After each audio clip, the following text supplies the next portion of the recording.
Hello everyone, my self doctor संस्कृति, physiotherapist. तो आज हम अपनी वीडियो में बात करेंगे बैलेंस एंड कोऑर्डिनेशन के बारे में।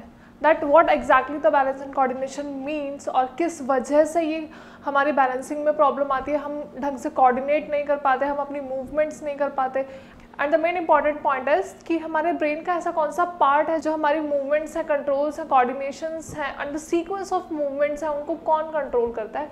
कौन सा पार्ट है जो बेसिकली रिस्पॉन्सिबल है हमारी मूवमेंट्स के।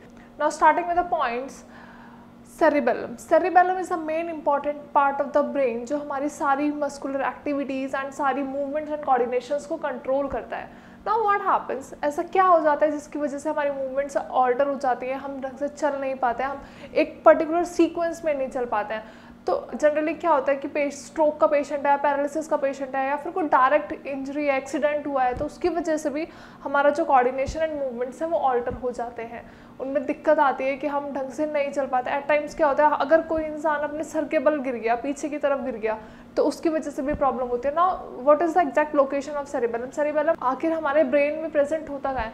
सेरिबेलम को हम लिटिल ब्रेन भी बोलते हैं। ये हमारे ब्रेन के पिछले और निचले हिस्से में मौजूद होता है। ये हमारी लर्निंग एक्टिविटीज़, मोटर स्किल्स को, और हमारा विजन हो गया, हमारा बोलने का तरीका, हमारा चलने का तरीका, बाकी हमारी पर्सनालिटी डिसऑर्डर्स, इन सबको मैनेज करता है। तो एट टाइम्स व्हाट हैपन कि हम चाहते हैं सीधा चलना, लेकिन हम नहीं चल पाते। हमारी बॉडी शिवर होती रहती है, हम डूब होते रहते हैं, इधर उधर गिरते रहते हैं। चलते टाइम हम स्टैटिक नहीं रह पाते, हम अपने आप को, अपनी बॉडी को स्टैटिक नहीं रख पाते, हम बैलेंस्ड नहीं रह पाते।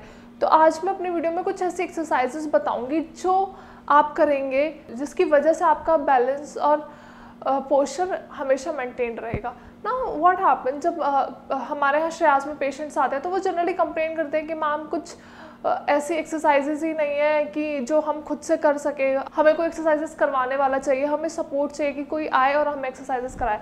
तो आज मैं अपनी वीडियो में यही कुछ बेसिक एक्सरसाइजेस बताऊंगी जो आप simply with the help of chair और स्टिक्स एंड क्रचेस या फिर वॉकर्स की हेल्प से कर सकते हो। होता क्या है, जनरली स्ट्रोक्स और पैरालिसिस के पेशेंट्स अपनी मूवमेंट्स ढंग से नहीं कर पाते, अपनी मोटर स्किल्स को ढंग से प्रेजेंट नहीं कर पाते हैं। उन्हें पता ही नहीं होता कि एक्चुअली में उनको क्या कमांड दी जा रही है और वो क्या एक्शन परफॉर्म कर रहे हैं। सपोज अगर जैसे उन्हें बोला गया कि यहाँ से ये सामान उठाना है, तो उन्हें इस डिस्टेंस का आइडिया ही नहीं होता कि ये आप कितना हाथ उठाएंगे इस सामान को उठाने के लिए। सपोज मैंने किसी पेशेंट को बोला कि ये ब्लॉक रखा हुआ है, इसको उठाओ, तो उनको पता ही नहीं है कि कितना डिस्टेंस है, और वो ब्लॉक उठाने की बजाय उनका हाथ और दूर चला जाएगा, लेकिन वो सामान तो यहीं पे है। तो दिस इज मेंटल कैपेबिलिटी। उनको ये पता ही नहीं है कि मतलब कितना डिस्टेंस है, उन्हें अपनी रेंज ऑफ मोशन का आइडिया ही नहीं होता कि हमें कितना ऐसे हाथ फैलाना है कि हम उस सामान को उठा सकें।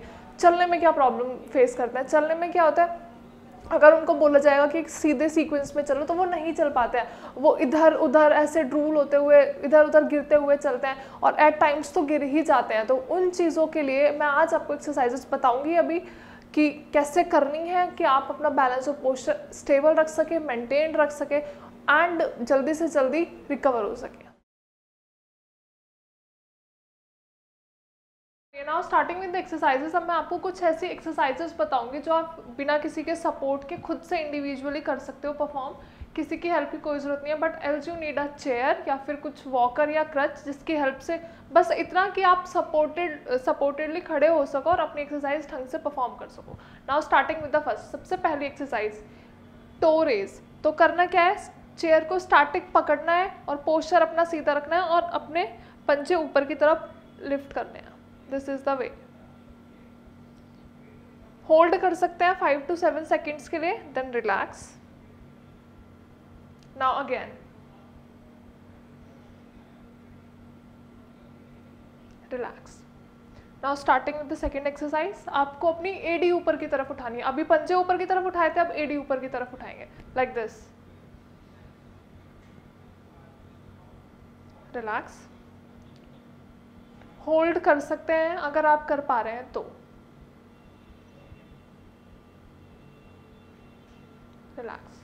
Now the next one is toe and heel rockers. तो वो कैसे करना है, अभी पहले पंजे उठाए फिर एडी उठाई, अब दोनों चीज़ों को एक साथ combination movement, this and then this. Relax. Again पहले पंजे उठाए, देन एडी and hold, relax. Now the next one is stepping back. तो आपको अपना पैर ऊपर, ध्यान रखिएगा एक्सरसाइजेस दोनों पैरों से करनी है, लेफ्ट एंड राइट। ऐसा नहीं है कि एक ही पैर में प्रॉब्लम है तो सिर्फ एक ही पैर की एक्सरसाइज करोगे, this is not the way. आपको दोनों पैरों की एक्सरसाइज करनी है। तो now the another one is stepping back. तो क्या करना है, अपना पैर उठाना है और पीछे की तरफ एक्सटेंड करके रखना है, लाइक दिस। इससे आपको स्ट्रेचिंग अपने पैर पे, अपने काफ मसल्स पे भी फील होगी और अपने क्वाड्स पे भी फील होगी। Then again, now with the second leg,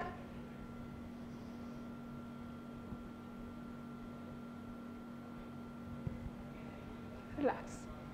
now marching. Marching बहुत कॉमन है, सबको पता भी है, लेकिन पैरालिसिस और स्ट्रोक के पेशेंट में जनरली वो अपना वेट नहीं ले पाते, तो उसके लिए आराम से स्टेबिलिटी के साथ you will perform marching like this.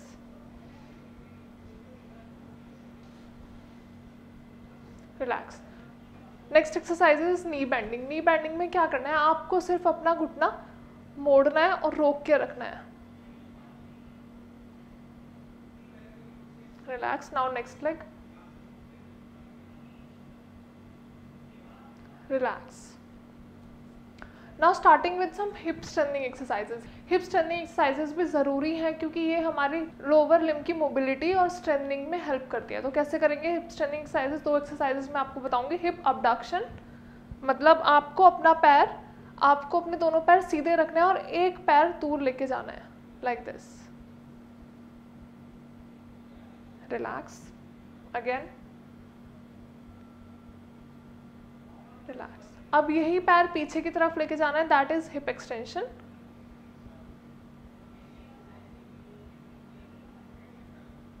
Relax. Now again with the another leg, relax.